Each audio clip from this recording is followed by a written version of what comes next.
Hello everyone and welcome to my series on Team Fortress 2 weapon guides. In this video we will be looking at the Backburner. Let's get started. In this video I'll go over the most basics of the Backburner and go a little bit in depth about this flamethrower. Alright, starting off, as most of us know, the Backburner is a flamethrower, is a primary weapon, it's available to pyro. Its stats: it's a level 10 flamethrower, 100% critical hits from behind, and plus 150% air blast cost. Alright, let's get into in depth about what that means. Now, when they say 100% critical hits from behind, self-explanatory. You will always deal a critical hit when you burn the enemy from behind. However, this is not as good as it sounds, as you may be thinking of the range of a spy's backstab. Just to clarify, the spy's backstab is 180-degree range in which it can be performed. Unless you face stab, it glitch or something. However, the Backburner, this angle is severely lowered from 180 down to approximately 75 degrees. This may not seem like a lot, but believe me, it is. I'd like to remind you that these flames are projectiles and not hit scan, therefore, it could really make a difference. So, yeah. Alright, once again, you have a tighter amount of room where you could perform these crits, and let's see, plus 150% air blast cost. This raises the amount of ammunition required to air blast from 20 all the way up to 50. It's a huge difference. Alright,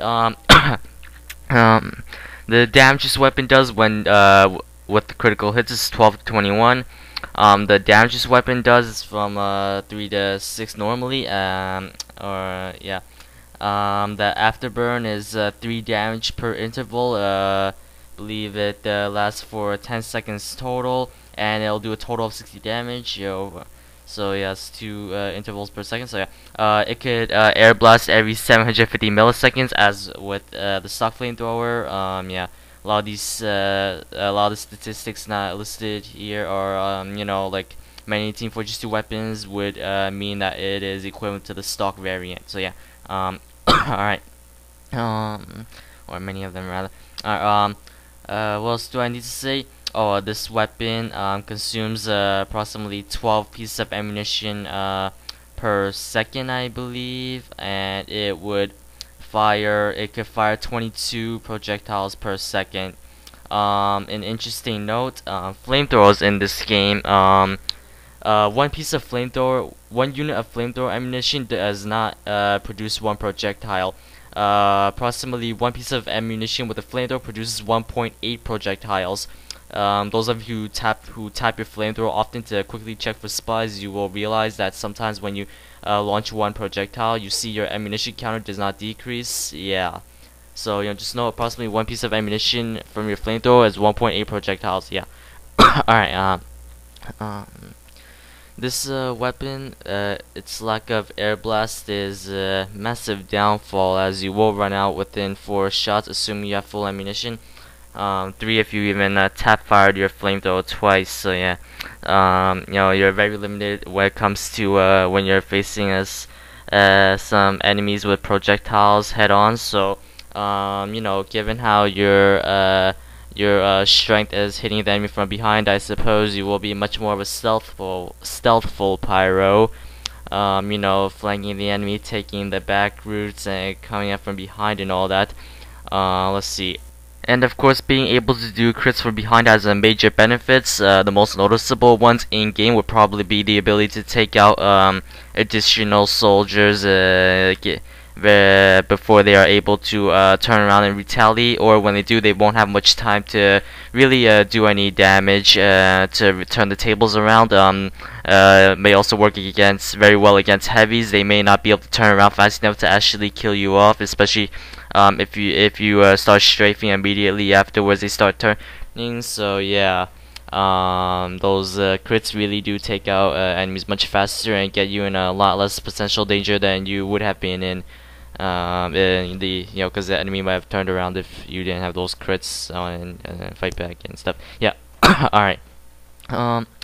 I believe that's all I had to say about this weapon. Back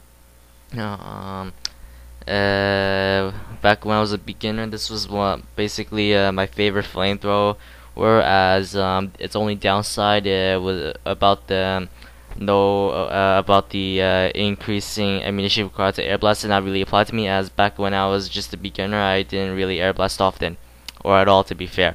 Anyway, now I see it as a major flaw, but still. Um, like I said before, you only have 4 air blasts with this weapon, 3 if you used up any pieces of ammunition at all. So yeah, you really should not. You really shouldn't air blast unless it's absolutely, positively necessary. Alright. And of course, the only 3 air blasts, you shouldn't really be seen of taking a soldier head on, unless you know you can win the battle or for whatever reason or whatnot. Let's see, what else did I want to say? Oh, this weapon, it's guaranteed to, although it's guaranteed to do 100% critical hits from behind, it will have no random critical hits. So, yeah, no random critical hits with this weapon. So yeah, yeah. I suppose that's it on this weapon. Yeah. So, yeah, this is awkward. A minute left. Maybe 15 seconds left. Yep. Let's see. Cough, cough. Yeah. This is awkward.